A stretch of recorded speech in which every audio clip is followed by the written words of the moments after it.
Hello friends, welcome on my YouTube channel nursing dignity. Friends, आज हम बात करेंगे पर्टुसिस के बारे में। जो पर्टुसिस होता है ये कम्युनिकेबल डिजीज होती है। इसका जो अदर नेम होता है वो होता है वूपिंग कफ, और यदि इसका और अदर नेम जो देखें वो होता है 100 डेज कफ, क्योंकि इस डिजीज के अंदर जो कफ होता है वो 100 डेज तक रह सकता है, इसलिए इसका नाम जो है वो 100 डेज वूपिंग कफ भी रखा गया था।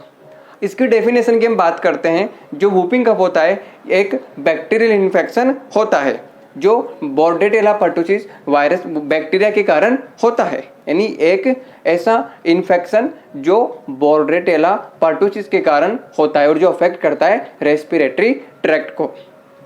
तो यदि इसकी डेफिनेशन देखें तो it is an acute bacterial infection of the respiratory tract caused by the Bordetella pertussis. जो एक इन्फेक्शियस कंडीशन वो भी एक्यूट जो बोर्डेटेला पर्टुसिस के कारण होती है और जो रेस्पिरेटरी ट्रैक्ट होता है उसे अफेक्ट करती है। ये होगी इसकी डेफिनेशन। अब बात करते हैं एपिडेमियोलॉजी ऑफ द पर्टुसिस। जो एजेंट होता है, इसका जो पॉजिटिव एजेंट होता है वो होता है बोर्डेटेला पर्टुसिस। ये बैक्टीरिया इसके इन्फेक्शन में पॉजिटिव एजेंट होता है।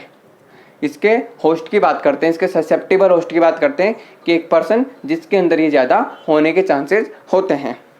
जो चिल्ड्रन होते हैं बिलो 5 ईयर, इनके अंदर जो पर्टुसिस होती है या वूपिंग कफ होती है वो ज़्यादा होने के चांसेस होते हैं। तो इसका जो होस्ट होता है वो होता है चिल्ड्रन अंडर 5 ईयर्स। इसके एनवायरनमेंट की बात करते हैं अब कि कौन से एनवायरनमेंट के अंदर इसका ज़्यादा ट्रांसमिशन होता है। तो जो विंटर सीजन होती है और जो स्प्रिंग सीजन होती है इसके अंदर जो बोर्डेटेला पर्टुसिस होता है ये ज़्यादा एक्टिव होता है और इसका ट्रांसफर भी ज़्यादा होता है और लीड करता है पर्टुसिस को। ओवर क्राउडिंग, जो भीड़ भाड़ वाला एरिया होता है, जो ओवर क्राउडिंग होती है इसके जो स्प्रेड होता है इसकी स्पीड को इंक्रीज कर देती है। तो ये थे एपिडेमियोलॉजिकल ट्रायड, इसमें हमने पढ़ा एजेंट, होस्ट एंड एनवायरनमेंट। अब बात करते हैं incubation period of the pertussis, मतलब जब से जो बोर्डेटेला पर्टुसिस बॉडी में एंटर करता है तब तक वो साइन एंड सिम्टम दिखाता है। इसका जो पीरियड होता है वो होता है 7 to 14 डेज। जो 7 to 14 डेज होता है इसका इंक्यूबेशन पीरियड होता है।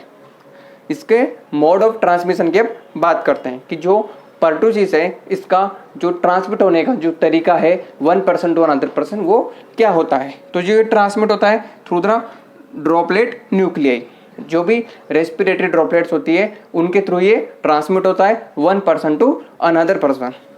और क्लोज कॉन्टैक्ट, यदि कोई पर्सन इन्फेक्टेड है विद द पर्टुसिस तो इसके क्लोज कॉन्टैक्ट में आने के कारण जो अदर पर्सन है जो अनइन्फेक्टेड है उसके अंदर भी ये इन्फेक्शन ट्रांसमिट हो जाता है। तो ये था mode of transmission of the pertussis.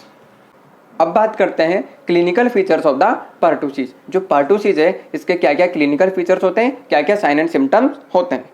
जो पर्टुसिस है या वूपिंग कफ है इसके जो क्लिनिकल फीचर्स हैं ये 3 स्टेज में हमें देखने को मिलते हैं, क्योंकि डिजीज इसके डेवलपमेंट होने की स्टेज 3 स्टेज होती है। यदि हम सबसे पहली स्टेज की बात करें तो वो होती है कैटरल स्टेज। जो कैटरल स्टेज होती है फर्स्ट स्टेज होती है। इसका जो ड्यूरेशन होता है वो होता है 10 डेज। इस फेज के ड्यूरिंग जो पर्सन होता है सबसे ज़्यादा इन्फेक्शियस होता है। जो इन्फेक्शन होता है पर्सन के अंदर जो कैटरल फेज होती है इसके दौरान सबसे ज़्यादा होता है।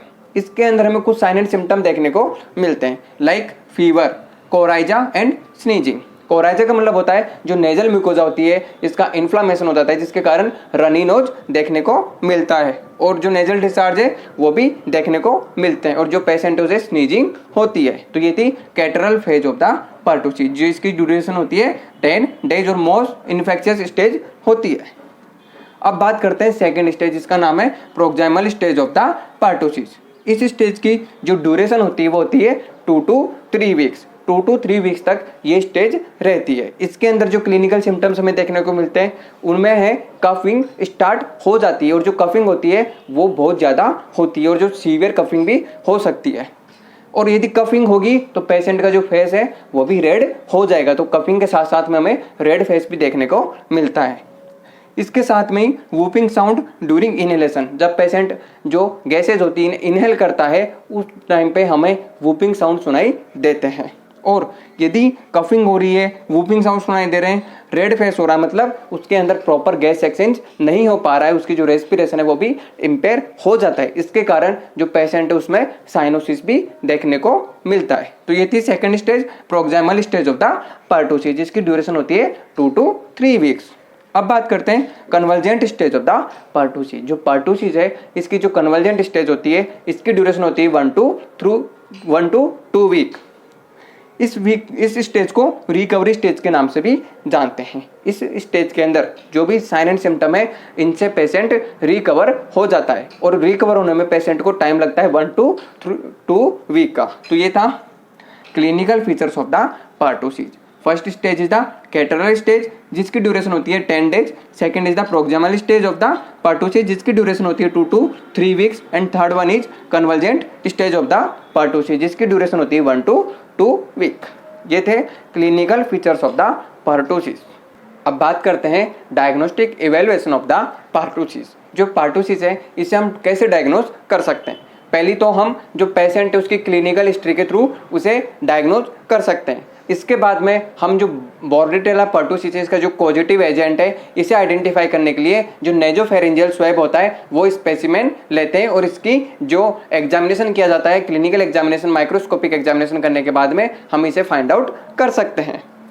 इसके बाद में बात करते हैं prevention and management of the pertussis. जो पर्टुसिस है इसका क्या प्रिवेंशन है और क्या मैनेजमेंट है? सबसे पहले प्रिवेंटिव मेजर्स की बात करें तो जो पेशेंट है जो सफ़र कर रहा है फ्रॉम द पर्टुसिस उसे तुरंत हमें आइसोलेट करके रखना है जिससे हम इसका जो फर्दर ट्रांसमिशन है उसे प्रिवेंट कर सकते हैं।